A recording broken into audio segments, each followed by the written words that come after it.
আজকে থেকে প্রায় 4014 বছর আগের কথা। একটা চমৎকার সভ্যতা ছিল, ঐতিহাসিক সভ্যতা, তার নাম ছিল ব্যাবিলন। এটা ইরাকে ছিল, সেখানে বাবেল নামে একটা শহর ছিল। আমরা অনেকে জানি না যে বর্তমান বাগদাদ হচ্ছে সেই বাবেল নগর। বর্তমান বাগদাদ হচ্ছে সেই বাবেল নগরী। আর বাবেল সম্পর্কে আল কোরআনে কিন্তু আয়াত আছে। এই নগরীতে প্রায় 4014 বছর আগে একটা ফুটফুটে সুন্দর শিশু জন্ম নেয়। দেখতে খুবই সুন্দর, অমায়িক, দেখলেই মানে মন কেড়ে নেওয়ার মতো সুন্দর। এমন কিছু বাচ্চা থাকে কিন্তু দেখলে আদর করতে ইচ্ছা করে, মন কেড়ে নেওয়ার মতো, ইউনিক, সবার চেয়ে আলাদা। এবং জন্ম নিয়েছে সে এমন একটা পরিবারে, যেই পরিবার তৎকালীন সময়কার যে জালেম শাসক নমরুদ, তার প্রধান পুরোহিত, তার নাম আজার।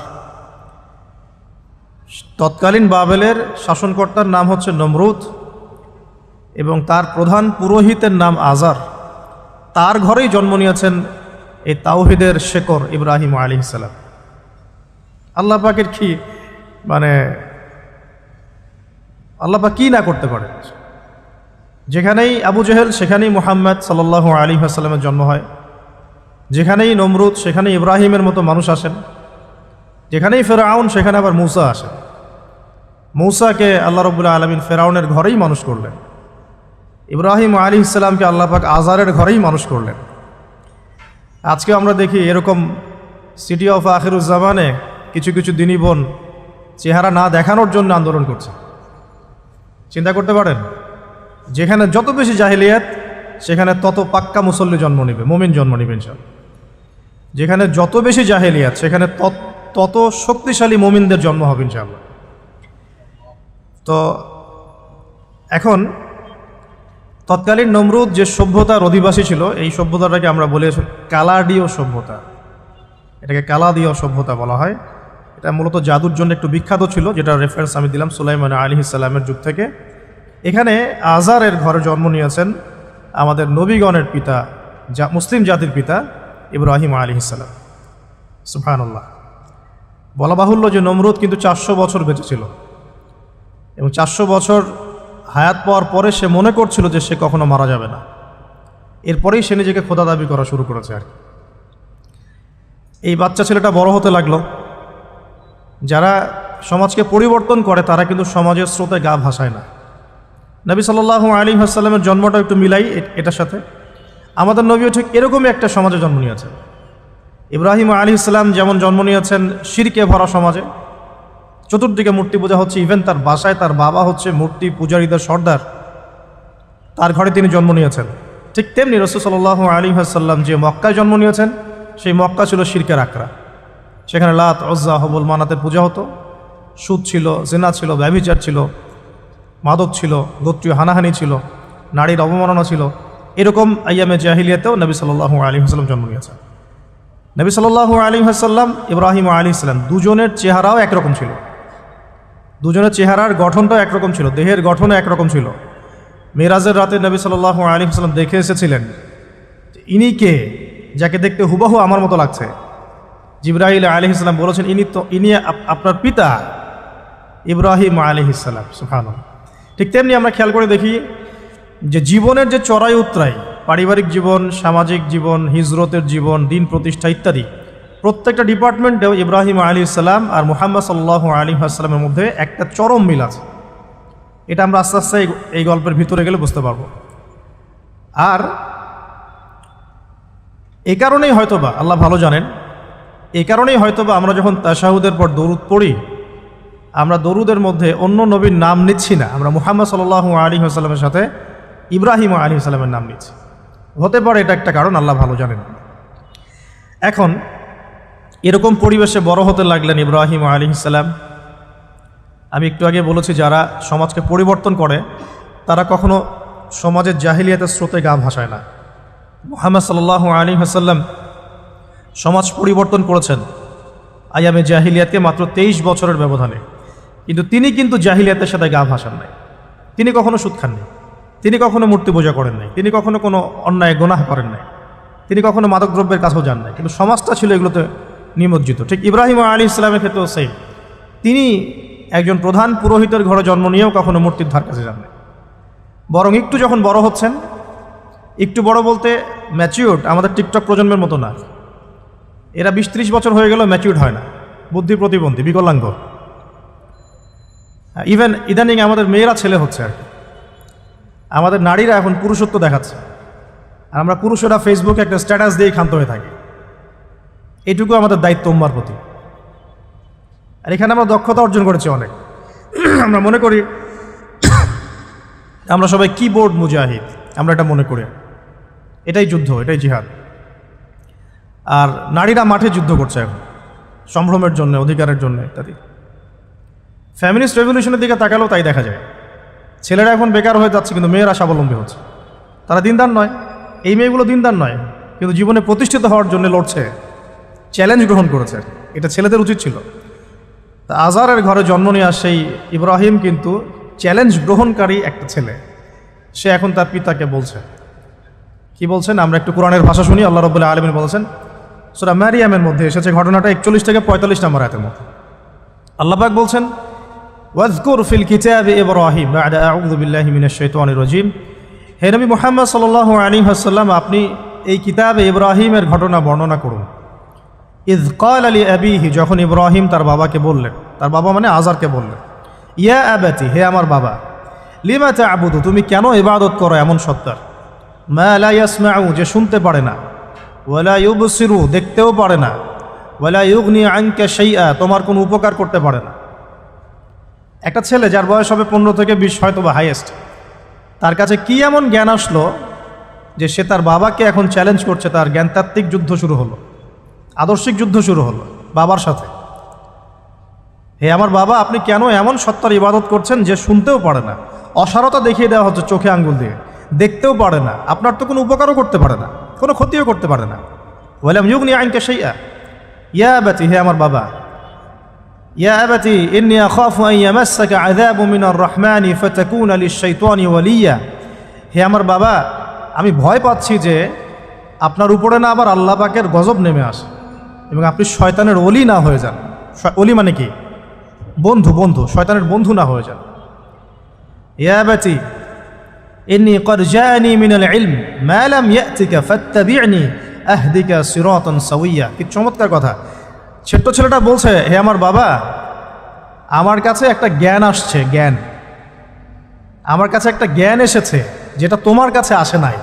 ফাত্তাবি'নি, তুমি আমার অনুসরণ করো। আহদিকা, আমি তোমাকে পথ দেখাবো। সিরাতান সাওয়্যা, সহজ সরল পথ দেখাবো তোমাকে। সন্তান বাবাকে নসিহত করছে। দেখুন, সন্তান বলছে, আমার কাছে এমন জ্ঞান এসেছে বাবা যেটা তোমার কাছে আসে নাই, তুমি আমাকে ফলো করো, আমার অনুসরণ করো, আমি তোমাকে পথ দেখাবো। Ego problem, ego. আজকেও যখন কম বয়সী কোনো মানুষ বেশি বয়সের কাউকে দাওয়াত দিতে যাবে, এরকম প্রবলেম ফেস করতে হবে। তার বাবা কি বলল, কেন ফেস করতে হবে? আল্লাহ পাক সেটা বলেছেন সূরা বাকারা, এটা এই সূরাটা সূরা বাকারায় বলেছেন, ওয়া ইযা ক্বিলা লাহু ইত্তাকিল্লাহ, কিছু মানুষ আছে যাদেরকে যদি বলা হয় আল্লাহকে ভয় করুন, আখাযাতহুল ইজ্জাতু বিল ইসম, তাদের প্রেস্টিজে লাগে। এক কথায় কি? প্রেস্টিজে লাগে, প্রেস্টিজ নষ্ট হয়। আখাযাতহুল ইজ্জাতু বিল ইসম ফাহাসবুহু জাহান্নাম, আল্লাহ বলছেন ওর জন্য জাহান্নামই যথেষ্ট। ওয়াসাআত মাসীরা, কত নিকৃষ্ট সেই আশ্রয়স্থল। এখনকার সমাজে এই প্রবলেমটা আপনারা ফেস করবেন। যদি আপনার বয়স কম হয়, আপনার কাছে অনেক জ্ঞান থাকলেও মানুষ সমাজের নিতে যাবে না। আপনি ক্রিপ্টোকারেন্সি নিয়ে কথা বলছেন, এক শ্রেণী ধর্মনেতাই আপনার পিছনে লেগে যাবে। আপনি ইসলামিক রেভলিউশন নিয়ে কথা বলবেন, ইসলাম এস্টাবলিশমেন্ট নিয়ে কথা বলবেন, ইউনিটি নিয়ে কথা বলবেন, উম্মার করণীয় নিয়ে কথা বলবেন। আপনি এই বয়সে, এত ছোট বয়সে আপনি উম্মার প্রবলেমসগুলো ফাইন্ড আউট করে সেগুলো সলিউশন নিয়ে কথা বলবেন, এত বড় সাহস আপনার? এটাই প্রবলেম এখন। অথচ চমৎকার একটা বিষয়, আমাদের সমাজে এগুলো দেখা যায়, অন্য কোথাও দেখা যায় না। কোনো ড্রাইভারকে জিজ্ঞাসা করবেন, কোনো ড্রাইভারকে জিজ্ঞাসা করবেন, তার স্কিল সম্পর্কে জিজ্ঞাসা করবেন যে আপনার স্কিল কেমন। একটা অ্যান্সার দিবে সে, আমি 10 বছর থেকে চালাই, বা 15 বছর থেকে চালাই, আমি 27 বছর থেকে গাড়ি চালাই। মানে তার এই বয়সটাই হচ্ছে স্কিলের মানে দলিল, সার্টিফিকেট। এখন এরকম চলছে দিনী অঙ্গনেও। আমি 20 বছর থেকে ফতোয়া দিই, আমি 32 বছর থেকে ওয়াজ করি, আমি এই করি, আমি সেই করি। এই যে জাহির করা, আল্লামা তাকি উসমানী দায়ামাত বরাকাতু এবং তার যারা ছাত্ররা আছেন সারা উপমহাদেশে, স্পেশালি বাংলাদেশে, তাদের অনেকের সাথে আমি দেখা করেছি। তারা একটা নসিহত সবাই কমনভাবে করেন, দেখি নসিহতটা করেন যে কখনো নিজেকে জাহির করবা না, কখনো নিজেকে জাহির করবা না, তাহলে আল্লাহ তোমার এলেম কেড়ে নিবে। আর আমরা এখন দিনী অঙ্গনে জাহির করার জন্য ব্যস্ত। আমি এত বছর থেকে এটা করি, আমি অত বছর থেকে করি, অথচ এটা কোনো দলিল নয়, এটা কোনো সার্টিফিকেট নয়। এত বছর থেকে বলার পরেও ভুল হতে পারে, যেটা ভুল হবে সেটা শুধরে নিতে হবে। আর নবী সাল্লাল্লাহু আলাইহি ওয়াসাল্লাম যায়েদ বিন হারেসা রাদিয়াল্লাহু আনহুকে একটা কাফেলার সেনাপতির দায়িত্ব দিয়েছিলেন যখন তার বয়স মাত্র 17 বছর। কত বছর?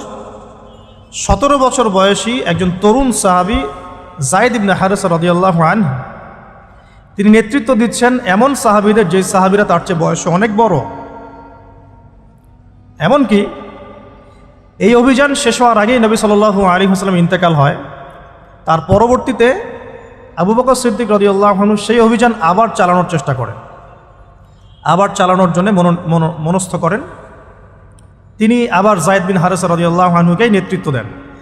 এটা নিয়ে ওমর রাদিয়াল্লাহু আনহু তাকে কিছু কথা বলেন যে আপনি যায়েদ বিন হারেসাকে নেতৃত্ব দিচ্ছেন, বয়সে ছোট সাহাবী, তার পিছনে অনেক বড় বড় সাহাবী থাকবে, তারা তো তাকে নাও মানতে পারে, এটা কেমন হয়? বারবার তাকে ভেটো দিচ্ছেন। শেষমেশ আবু বকর সিদ্দিক রাদিয়াল্লাহু আনহু একটু রেগেই বললেন যে ইস্তা'মালাহু রাসূলুল্লাহ ওয়া আনতা তা'মুরুনি আন আনজি'হু, তাকে স্থলাভিষিক্ত করেছে স্বয়ং আল্লাহর রাসূল, আর তুমি এসে আমাকে বলছো আমি তাকে অপসারণ করব। সুবহানাল্লাহ। নবী সাল্লাল্লাহু আলাইহি ওয়াসাল্লাম যোগ্যতা দেখতেন মানুষের, কার যোগ্যতা কতটুকু আছে। তো ওইদিকে আমি ভিতরে ঢুকছি না। আমরা এখন সোশ্যাল অ্যাফেয়ার্সে যা দেখি যে আমরা যোগ্যতার চাইতে অন্যান্য বিষয়গুলোকে বেশি মূল্যায়ন করা শুরু করি। এতে করে তরুণরা উঠে আসতে পারে না, তরুণদের জার্নি অনেক টাফ হয়। এবং যারা স্পেশালি জেনারেল ব্যাকগ্রাউন্ড থেকে দিনের দিকে আসার চেষ্টা করেন তারা পদে পদে হতাশ হয়, তাদেরকে বুকে নেওয়ার মানুষ খুব কম থাকে। কেন জানি তাকে মানুষ কাউন্টার মনে করে, এনিমি মনে করে, অন্তর্দাহ সৃষ্টি হয়, জ্বালান হয়। হঠাৎ করে উড়ে এসে জুড়ে বসলো, উম্মার দায়িত্ব নিয়ে নিচ্ছে, কোত্থেকে আসলো এটা? এরকম একটা দৃষ্টিভঙ্গি আমরা দেখতে পারি আর কি। আচ্ছা, কাম্য ছিল না এটা।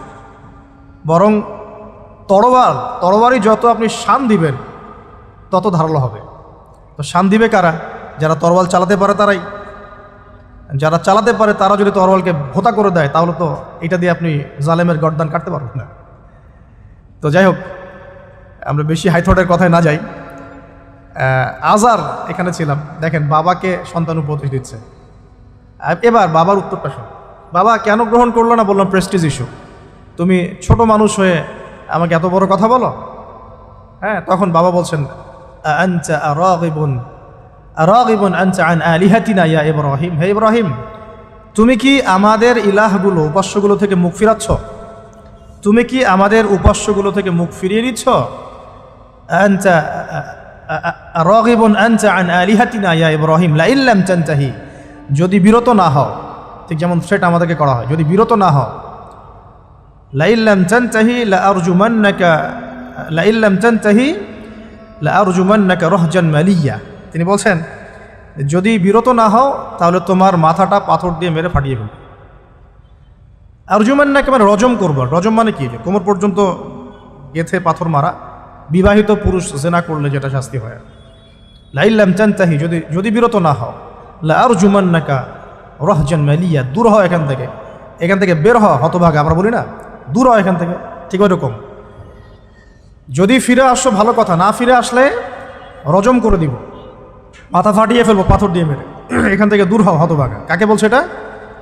ইব্রাহিম আলাইহিস সালাম। এবার তিনি খুব নরম সরম মানুষ, শান্তিকামী মানুষ। তিনি বলছেন ক্বালা সালামুন আলাইক। এই সালামুন আলাইক কথাটা শিখে নেবেন, জীবনে অনেক ক্ষেত্রে কাজে লাগবে।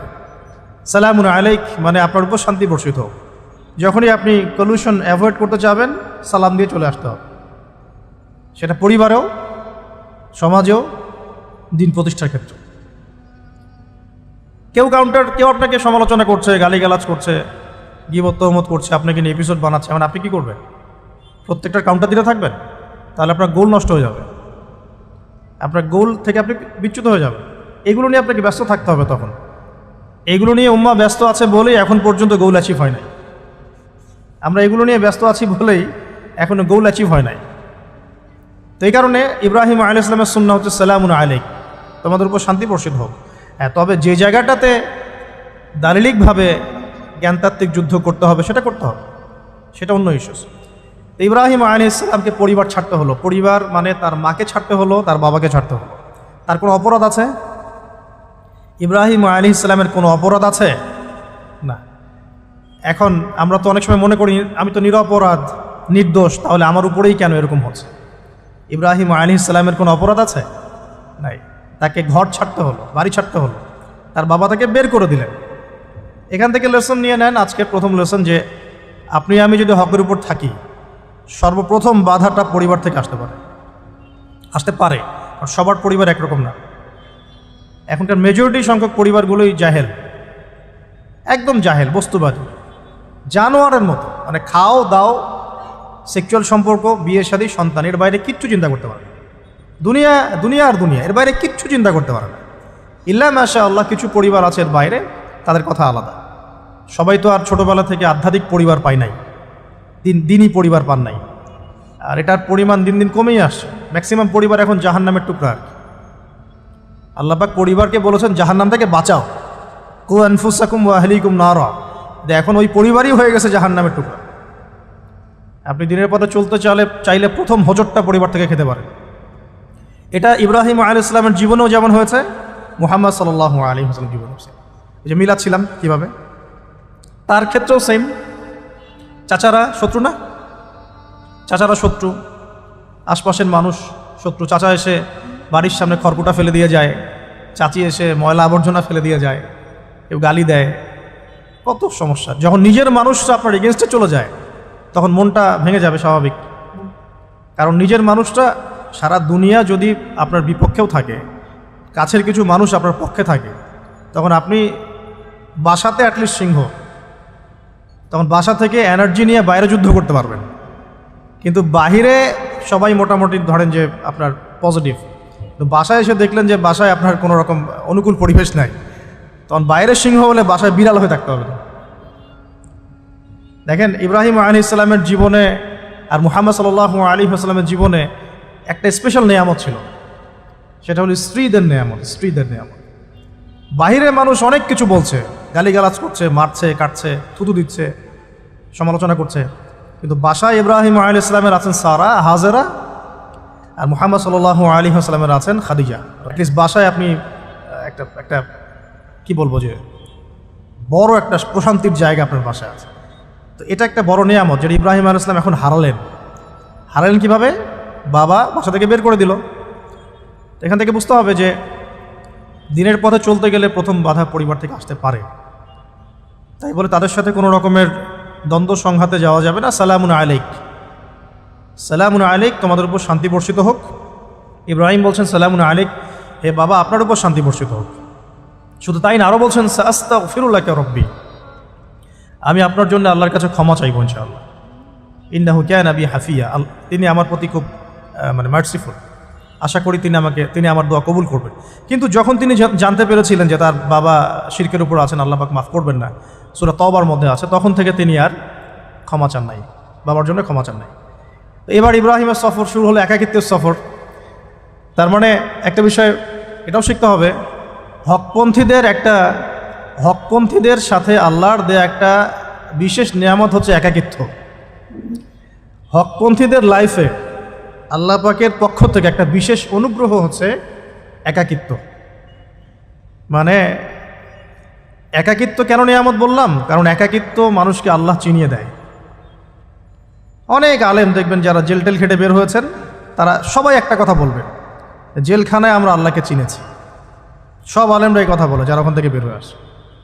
কারণ একাকিত্ব মানুষকে গভীরভাবে ভাবায়, আল্লাহকে পাওয়ায়, আল্লাহর কাছে দোয়া করতে শেখায়, মানুষকে বোঝায় যে আল্লাহ ছাড়া কেউ নয় সাহায্য করার। তো যারা হকপন্থী হয়, একাকিত্ব তাদের বরণ করতেই হয়। এটা মাথায় রেখে পথ চলতে হবে। ইব্রাহিম আলাইহিস সালাম পথ চলা শুরু করলেন। এবার কি হলো? তিনি কি বাসা থেকে বের হয়ে সেই এলাকা, ওই নমরুদের দেশ ছেড়ে চলে গিয়েছিলেন? উত্তর না। প্রথমে তিনি চলে যান নাই, প্রথমে তিনি ওই সমাজেই থেকেছেন, থেকে দাওয়াত দেওয়ার চেষ্টা করেছেন। তিনি ওই সমাজেই থেকে দাওয়াত দেওয়ার চেষ্টা করতেন, ঠিক মুহাম্মদ সাল্লাল্লাহু আলাইহি ওয়াসাল্লামের মতো। সমাজের মানুষ যখন নির্যাতন নিপীড়ন করছেন, তিনি কি শুরুতেই সমাজ ছেড়ে বের হয়ে চলে গেছেন? না, 13 বছর দাওয়াত দিয়েছেন। কত বছর? 13 বছর। তো ইব্রাহিম আলাইহিস সালাম সমাজের মানুষকে দাওয়াত দেন। কিভাবে দেন? কোরআনে এভাবে ভাষা আসছে। আমি সূরাগুলোর নাম বলে দিই, আপনারা একটু চেক করে নিন। সূরা আম্বিয়ার মধ্যে আসছে, সূরা সফফাতের মধ্যে আসছে, সূরা আনআমের মধ্যে আসছে। তো তিনি দাওয়াত দেন এভাবে যে ওয়াইজ ক্বালা ইব্রাহিম, যখন ইব্রাহিম বললেন লিআবিহি ওয়া কওমিহি, তার বাবাকে এবং তার কওমকে বললেন, মা হাযিহি তামাসিলুল্লাতী আনতুম লাহা আকিফুন, তোমরা এইসব কি মূর্তির উপাসনা করো, এদের চারপাশে ঘুরতে থাকো, কি সব করো? তো তারা বলে যে নাহনু বাল ওয়াজাদনা আবাআনা কাযালিকা ইয়াফআলুন, আমরা আমাদের বাপ দাদাদেরকে দেখেছি এইভাবেই করতে। তাদের রেফারেন্স কিন্তু এটাই ছিল, কোনো দালিলিক জ্ঞানতাত্ত্বিক যুক্তি বিজ্ঞান দর্শন এখানে নাই। এখানে কি ফিলোসফিটা কি? বাপ দাদাদেরকে দেখেছি করছে। তো এটা দিয়ে আবার অনেক সময় বাংলাদেশে আবার একটা ট্রেন্ড চালু করা হয়েছে যে তোমরা দীর্ঘদিন 1200 বছর থেকে যে ইসলামটা ফলো করে আসছো ওটা ভুয়া, আমরা যেটা নতুন মডারেশন দিচ্ছি এটাই সঠিক। এই দলিল সেম না। এখানে অমুসলিমদেরকে দাওয়াত দেওয়া হচ্ছে। অমুসলিমরা বলছে যে আমরা বাপদাদাদেরকে দেখেছি যে তারা এইভাবেই মূর্তি পূজা করতো, আমরা তাই করি। এটার সাথে কি হানাফি মাযহাবকে মিলাবেন আপনি? হ্যাঁ, হানাফি মাযহাব বাপদাদা থেকে চলে আসে, ভুয়া, নতুন যেটা দিচ্ছি এটাই সঠিক। আস্তাগফিরুল্লাহ। তো আমরা হাত চেঞ্জ করাটাকে এখন মনে করি হিন্দু থেকে মুসলমান হইলাম মনে হয়, হাত বদল করাটাকে মনে হয় যে হিন্দু থেকে মুসলমান হয়েছি মনে হয়। গভীরে ঢোকেন, ওলামায়ে কেরামদের মানে দার্সে গিয়ে বসে গভীরে ঢুকলে বুঝতে পারবেন ইসলামিক স্কুল অফ থটগুলা প্রত্যেকটারই ভিত্তি আছে, এগুলোর গভীর শেকড় আছে, ভিত্তি আছে। আল্লাহ, রাসূল এবং রাসূলের সাহাবীগণ, এই তিনটাকেই মানতে হবে। আপনি যদি বলেন যে আমি সাহাবীদেরকে মানি না, খালি আল্লাহ এবং রসুলকে মানি, তাহলে আল্লাহকে রসুলকে মানতে পারবেন না। সাহাবীদের অনুসরণ না করলে রসুলকে ফলো করতে পারবেন না। তো ওইটা আজকের ইস্যু না, এটা ফিকহি অনেক ব্যাপার, গভীর ব্যাপার, এটা অন্যদিন কথা হবে। এই দলিল কিন্তু সেম করা যাবে না। আবার যে আমরা বাপ দাদা থেকে দেখে আসছি তোমরা নামাজ এইভাবে পড়ো, এই নামাজ ওই দলিল চলবে না, আমারটা ঠিক, এটা ঠিক না। নামাজ যেটা পড়ে আসে তারা এটা ঠিক আছে, এর প্রত্যেকটা দলিলের মধ্যে অথেন্টিসিটি আছে। এরকম করে সমাজে ফিতনা ছড়ানো ঠিক হবে না, বিভ্রান্তি ছড়ানো ঠিক হবে না। এখন আসুন ইব্রাহিম আলাইহিস সালামকে কি আনসার দিচ্ছেন? আমরা আমাদের পিতা মাতাদেরকে দেখেছি, বাপ দাদাকে দেখেছি এরকম তাওয়াফ করতে, মূর্তির চারপাশে পূজা করতে, নজর দিতে। তো ইব্রাহিম আলাইহিস সালাম বলছেন যে হাল ইয়াসমাউনাকুম, এই মূর্তিগুলো কি তোমাদেরকে শুনতে পারে? ইয তাদউন, যখন তোমরা একে ডাকো। হাল ইয়ানফাউনাকুম, তোমাদের কোনো উপকার আসতে পারে? আও ইয়াদুররুকুম, তোমাদের কোনো ক্ষতি করতে পারে? তার দলিলগুলো কিন্তু অকাট্য। ইব্রাহিম আলাইহিস সালামের দলিলগুলো কিন্তু এখানে, যুক্তিগুলো কিন্তু অকাট্য। আসলে কি সে শুনতে পারে? আসলে কি সে দেখতে পারে? আসলে কি সে তোমার উপকার করতে পারে? তাদের কিন্তু কিছু বলার নাই এখানে। তারা বলছে বাল ওয়াজাদনা আবাআনা কাযালিকা ইয়াফআলুন, আমাদের পিতা মাতা বাপ দাদাদেরকে দেখেছি এইভাবেই করতে। ইব্রাহিম আলাইহিস সালাম বলছেন যে ইন্নাকুম আনতুম লাফি দালালিম মুবিন, তোমরা তো সুস্পষ্ট বিভ্রান্তির মধ্যে আছো। তাহলে তো এরকম আরও অনেক আয়াত আছে সূরা সফফাতের মধ্যেও, ওয়া ইন্না মিন শিআতিহি লা ইব্রাহিম ইয জাআ রাব্বাহু বিকলবিন সালিম ইয ক্বালা লিআবিহি ওয়া কওমিহি মাযা তা'বুদুন, তোমরা কিসের ইবাদত করো? আইফকান আলিহাতান দুনাল্লাহি তুরিদুন, তোমরা কি আল্লাহ সম্পর্কে মিথ্যা আরোপ করতে চাচ্ছ? ফামা যান্নুকুম বিরাব্বিল আলামিন, আল্লাহ রাব্বুল আলামিন সম্পর্কে তোমাদের কি ধারণা? এভাবে তিনি তার কওমকে দাওয়াত দিতে লাগলেন। তাদের কওমের দলিল একটাই ছিল, বাপ দাদাদেরকে দেখেছি এভাবে মূর্তি পূজা করতে, তাই করি। সনাতন, এটা ছিল কি? সনাতন থটস। অথচ সর্বপ্রথম এটা শুরু হয় কোন নবীর আমল থেকে? নূহ আলাইহিস সালাম। নূহ আলাইহিস সালামের যুগের মানুষ সর্বপ্রথম এই মূর্তি পূজা শিরক করেছে। এর আগে মূর্তি পূজা ওয়ার্ল্ডে ছিল না, নূহ আলাইহিস সালামের যুগ থেকে শুরু হয়েছে। তাহলে এটাকে আমরা সর্বোচ্চ পর্যায়ে সনাতন বলতে পারি না। তারও আগে যে সময় চলে গেছে, ওই সময় মানুষ তাওহীদপন্থী ছিল। আদম আলাইহিস সালামের যুগে তখন মানুষ এই কাজ করতো না। শুরুটা কেমন করে হলো? ভালো উদ্দেশ্যেই শুরু হয়েছিল, ভালো মনে করে। কেমন? যে মানুষ এরকম চিন্তা করে নিয়েছিল যে এই মানুষগুলো লাত, উজ্জা, হবল, ইয়াগুথ, ইয়াউক, নাসর, এই ভালো মানুষগুলো আল্লাহর খুব নেককার বান্দা ছিলেন। তাদের স্ট্যাচু তৈরি করা যায়, তৈরি করলে কি হবে? এগুলোকে দেখলে আমাদের আগ্রহ জন্মাবে ইবাদত করার ব্যাপারে। এটা ছিল ওদের থটস। শয়তান এভাবেই তাদেরকে ইনফ্লুয়েন্স করেছিল আর কি। তারা তাই করলো।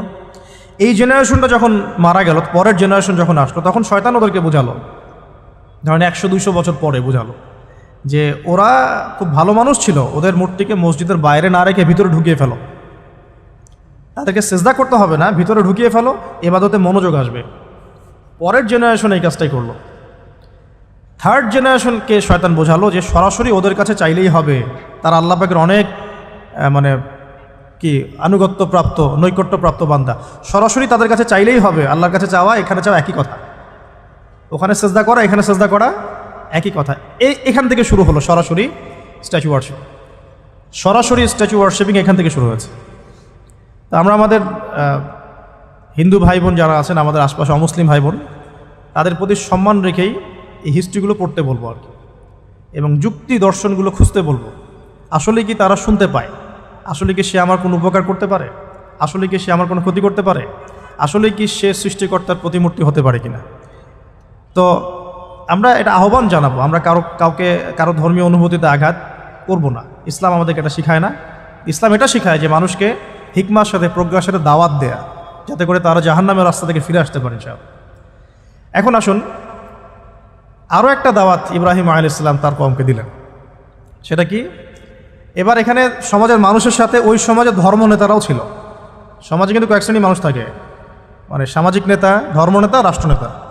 তো রাষ্ট্রনেতা পর্যায়ে এখনও ইব্রাহিম আলাইহিস সালাম যান নাই, এখন সমাজ নেতা আর ধর্মনেতা চলছে আর কি। এবার ধর্মনেতা আসলো, এসে ধর্মনেতারা তাকে বোঝানোর চেষ্টা করলো যে এই আসমানের তারা, চাঁদ, সূর্য, প্রকৃতি, গাছপালা, এগুলো ইলাহ, এগুলোর ইবাদত করা যায়।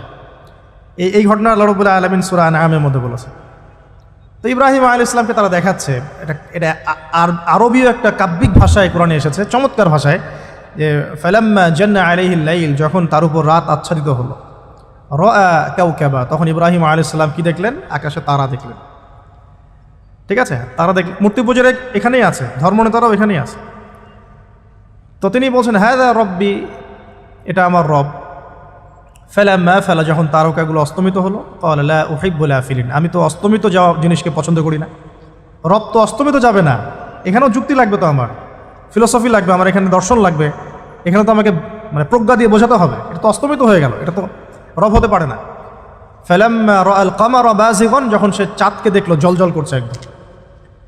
আর এখনকার চাঁদ দেখা আগের চাঁদ দেখা তো এক না, এখন তো আমরা চাঁদের আলোই খুঁজে পাই না, তখনকার চাঁদ তো অন্যরকম, বাযিগান মানে জলজল করছে। তখন তিনি বললেন হাযা রব্বি, এটা আমার রব। তখন ফালাম্মা ফালা, যখন এটাও অস্তমিত হয়ে গেল, তিনি বলছেন লাইল্লাম ইয়াহদিয়ানি রব্বি লাকুনান্না মিনাল কওমিদ দাল্লিন, আল্লাহ যদি আমাকে হেদায়েত না দেন তাহলে আমি এই দল্লিনদের অন্তর্ভুক্ত হয়ে যাব। ইব্রাহিম আলাইহিস সালাম বলছেন ফালাম্মা রাআ শামসা বাযিগাতান, যখন এবার সূর্যকে দেখলেন দিনের বেলা, এটা তো আরও বড়। হাযা রব্বি হাযা আকবার, এটা আমার রব, এটা সবচেয়ে বড়। হাযা আকবার, এটা সবচেয়ে বড়। ফালাম্মা আফালাত, এটা যখন অস্তমিত হয়ে গেল, তখন তিনি বলছেন এই কথাটা যে ইয়া কওমি ইন্নী বারিউম মিম্মা তুশরিকুন, হে আমার কওম, তোমরা যেগুলোকে দিয়ে আল্লাহর সাথে শরিক করছো, এখান থেকে আমি আমার চেহারাকে ফিরিয়ে নিলাম। সুবহানাল্লাহ। তখন তিনি এই কথাটা বলেন ইন্নী ওয়াজ্জাহতু ওয়াজহিয়া লিল্লাযী ফাতারাস সামাওয়াতি ওয়াল আরদা হানিফাও ওয়া মা আনা মিনাল মুশরিকিন, আমি আমার চেহারাকে ফিরিয়ে নিচ্ছি এই আসমান সমূহ এবং জমিনের সৃষ্টিকর্তার দিকে, এবং আমি মুশরিকদের অন্তর্ভুক্ত নই। ইন্না সলাতি ওয়া নুসুকি ওয়া মাহইয়ায়া ওয়া মামাতি লিল্লাহি রাব্বিল আলামিন, আমার সলাত, আমার কুরবানি, আমার স্যাক্রিফাইস, আমার জীবন, আমার ফুল লাইফ, আমার মৃত্যু, সব কিছু কার জন্যে? জগৎসমূহের প্রতিপালক আল্লাহর জন্য। লা শারীকা লাহু, তার কোনো শরিক নাই। ওয়া বিযালিকা উমিরতু, এই একনিষ্ঠভাবে তার ইবাদত করার জন্যই আমি আদিষ্ট হয়েছি। ওয়া বিযালিকা উমিরতু ওয়া আনা মিনাল মুসলিমিন, এবং আমি মুসলিমদের অন্তর্ভুক্ত। এই শুরু হলো এবার পুরো স্পষ্টভাবে তাওহীদের ঘোষণা দেয়া। তবে ইব্রাহিম আলাইহিস সালামের এক একটা পদক্ষেপ কি যৌক্তিক না, বৈজ্ঞানিক না, এবং অকাট্য প্রমাণ আছে না, এগুলোকে কিন্তু ভেদ করতে পারছে না তারা। এবার ইব্রাহিম আলাইহিস সালাম চিন্তা করলেন তারা এবার উচিত শিক্ষা দিতে হবে। তবে আগে বলে নেই, এই যে উচিত শিক্ষাটার কথা বলছে, এটা আবার আপনারা খবরদার ভুলেও কোথাও দিতে যায় না, ঠিক আছে? এটারও সময় আছে। ইব্রাহিম আলাইহিস সালামের সাথে নবী সাল্লাল্লাহু আলাইহি ওয়াসাল্লামের জীবনের মিলের কথা বলছিলাম। নবী সাল্লাল্লাহু আলাইহি ওয়াসাল্লাম মক্কা বিজয়ের আগে কি কখনো মূর্তির গায়ে হাত দিয়েছেন কিনা? বলেন দিয়েছেন? যখন মক্কা বিজয় হয়ে গেছে, পুরো স্টেটই আপনার, অথরিটি আপনার, তখন আপনি আপনার অ্যাকশন নিতেই পারেন, সেটা আপনার ব্যাপার। তখন আপনি কি করবেন? মুহাম্মদ সাল্লাল্লাহু আলাইহি ওয়াসাল্লাম কাবা ঘরে ঢুকে তখন মূর্তি ভেঙেছেন এবং বলেছেন ওয়াকুল জা আল হক ওয়া যাকাল বাতিল ইন্নাল বাতিলা কানা যাহুকা, তাই না? তো ইব্রাহিম আলাইহিস সালাম এবার শিক্ষা দেওয়ার চিন্তা করছেন। তিনি বলছেন যে যখন এরা মেলাতে যাবে, ওই উৎসবে যাবে, তখন আমি এদেরকে দেখে নিব। এটা কুরআন চমৎকারভাবে বলেছে যে ইয ক্বালা লিআবিহি ওয়া কওমিহি মাযা তা'বুদুন ইফকান আলিহাতান দুনাল্লাহি তুরিদুন ফামা যান্নুকুম বিরাব্বিল আলামিন। হ্যাঁ, ফারাগা ইলা আলিহাতিহিম ফাকালা আলা তা'কুলুন। ইব্রাহিম আলাইহিস সালাম এবার যখন ওরা মেলায় চলে গেছে, তো যাওয়ার আগে আবার ইব্রাহিম আলাইহিস সালাম বলছিলেন যে ইন্নী সাকিম, আমি হচ্ছি অসুস্থ। আমি কি অসুস্থ? ফানাযারা নাযরাতান ফিন নুজুম। ইব্রাহিম আলাইহিস সালাম রাতের বেলা আকাশের দিকে তাকালেন একবার, তাকিয়ে ওদেরকে বললেন যে ইন্নী সাকিম, আমি অসুস্থ। এটা কৌশল, আমি অসুস্থ, এটা কৌশল। এই কৌশল আবার সব জায়গায় খাটাতে যায় না। তো এবার যখন তারা চলে গেল, ফারাগা ইলা আলিহাতিহিম ফাকালা আলা তা'কুলুন, এবার তিনি ওই মূর্তি গৃহ যেটা ওদের, ওখানে ঢুকে বলছেন যে আলা তা'কুলুন, তোমাদের কি হলো, খাচ্ছ না কেন? কাদেরকে বলছে এই কথা? মূর্তি, খাচ্ছ না কেন? আলা তা'কুলুন।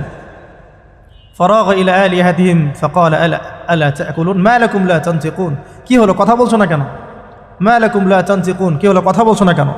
এবার ফারাগা আলাইহিম দরবাম বিল ইয়ামিন, এবার ইয়ামিন মানে ডান হাত, ডানাতে যা পেয়েছিলেন আর কি, তা দিয়ে সবগুলোকে ভেঙে চুরমার করে ফেলছে। ব্যাস, এবার ওরা যখন আসলো এসে বলছে যে আনতা ফাআলতা হাযা বিআলিহাতিনা ইয়া ইব্রাহিম, হে ইব্রাহিম তুমি কি আমাদের উপাস্যদের সাথে এই কাজ করেছো? ইব্রাহিম বলছেন লা, না, বাল লা আসলে কোরআনে নাই, আমি নিজের মতো করে বললাম আরবি বলতে বলতে। বাল ফাআলাহু কাবীরুহুম হাযা, বরং এই বড়টা এই কাজ করছে, এর মধ্যে সবচেয়ে বড় যেটা আছে এই ব্যাটার কাজ, আমি করি নাই, আমি তো করি নাই। তখন ওরা তো এটা তো হতভম্ব হয়ে গেল, যে সে বলছে যে তুমি তো জানো, তুমি তো খুব ভালো করেই জানো যে তারা কথা বলতে পারে না, নড়াচড়া করতে পারে না, কিছুই করতে পারে না। তখন তিনি বললেন তাহলে তোমরা কেন এমন ইলাহের উপাসনা করো যে কথাও বলতে পারে না, শুনতেও পারে না, দেখতেও পারে না, তোমার উপকারও করতে পারে না, ক্ষতিও করতে পারে না। কিন্তু এবারও কিন্তু যুক্তি নাই, কোনো তাদের কাছে কোনো দলিল নাই, কোনো প্রমাণ নাই, কোনো যুক্তি দর্শন কিচ্ছু নাই। এবার শুরু হলো জুলুম। জালেমের কাজ কি? যুক্তি, জ্ঞান, দর্শন, বিজ্ঞান এগুলো দিয়ে যখন পরাস্ত, এগুলো দিয়ে পারছি না, এবার পেশি শক্তি। এবার কি? পেশি শক্তি। ব্যাস, এবার পেশি শক্তি। ইব্রাহিম আলাইহিস সালামকে নিয়ে যাওয়া হচ্ছে নমরুদের দরবারে। এবার চলো, এবার তোমার আজকে খবর আছে। এবার পুরো রিমান্ড হবে 7 দিনের। একদিন রিমান্ড হলেই অবস্থা খারাপ হয়ে যাওয়ার কথা। ইব্রাহিম আলাইহিস সালামকে এবার নিয়ে যাচ্ছে ধরেন নমরুদের কাছে, কি যে হবে আল্লাহ ভালো জানেন। ইব্রাহিম আলাইহিস সালাম যখন যাচ্ছেন তখন কি তিনি জানতেন যে আল্লাহ পাক তাকে আগুন থেকে বাঁচাবেন? এই ঘটনা যে ঘটবে তিনি কি জানতেন? আচ্ছা, আমরা না হয় জানি যে এমনটা হয়েছিল। ইব্রাহিম আলাইহিস সালাম ওই সময় তো আর জানতেন না যে কি হতে যাচ্ছে। তার মানে তার ওই সময় তার ইমানের তেজ, তার স্থিরতা, ইস্তেকামা এবং তাওয়াক্কুল কত বেশি ছিল। তাকে নিয়ে যাওয়া হচ্ছে। এবারে নমরুদের সামনে দাঁড় করিয়ে নমরুদ এবার একটু মজা নিয়ে জিজ্ঞাসা করলো যে কে তোমার রব? ওই কবরের প্রশ্ন করার মতো, মান রব্বুক, তোমার রব কে? তো ইব্রাহিম আলাইহিস সালাম বলছে রব্বি আল্লাযী ইউহয়ী ওয়া ইউমীত, আমার রব তিনি যিনি জীবন দেন, মৃত্যুও দেন। এবার নমরুদ বলছে ক্বালা আনা উহয়ী ওয়া উমীত, আমি তো জীবন দিই আর মৃত্যু দেই। কিভাবে? একজন যাবজ্জীবন প্রাপ্ত আসামিকে ডেকে নিয়ে ছেড়ে দিল, দিয়ে বললো যে জীবন দিলাম। আর একজন আসামিকে ডেকে তৎক্ষণাৎ মৃত্যুদণ্ড দিয়ে মৃত্যু দিলাম। তো ইব্রাহিম দেখলেন আলাইহিস সালাম এ তো মোটা বুদ্ধির মানুষ, কারণ যে যত বড় জালেম হয় তার বুদ্ধি তত মোটা হয়, কিন্তু এটা মাথায় রাখবেন। ফেরাউনের মতো জুলুম মানুষের বুদ্ধি লোপ করে দেয়, আর শিরক মানুষের মধ্যে ভয় সঞ্চার করে। যখন আপনি শিরক করতে থাকবেন মনে খুব ভয় কাজ করবে। এবং মুশরিক বাহিনী কখনো ইসলামের বিজয় লাভ করতে পারে নাই। যে মুসলিম সেনাবাহিনীর মধ্যেও শিরক ছিল না, ওরা যুদ্ধের মাঠে পরাজিত হয়ে গেছে। ইতিহাস ঘাটবেন, মুসলিম যে সেনাবাহিনীর মধ্যে শিরক ছিল ওই সেনাবাহিনী পরাজিত হয়ে গেছে। আবার অল্প গুটি কয়েক সেনাবাহিনী তারা তাওহীদপন্থী ছিল, তারা জয়লাভ করেছে। ইতিহাস ঘেটে দেখবেন। তো জুলুম কি করে? বুদ্ধি লোপ পায়। নমরুদের বুদ্ধি লোপ পেয়ে গেল।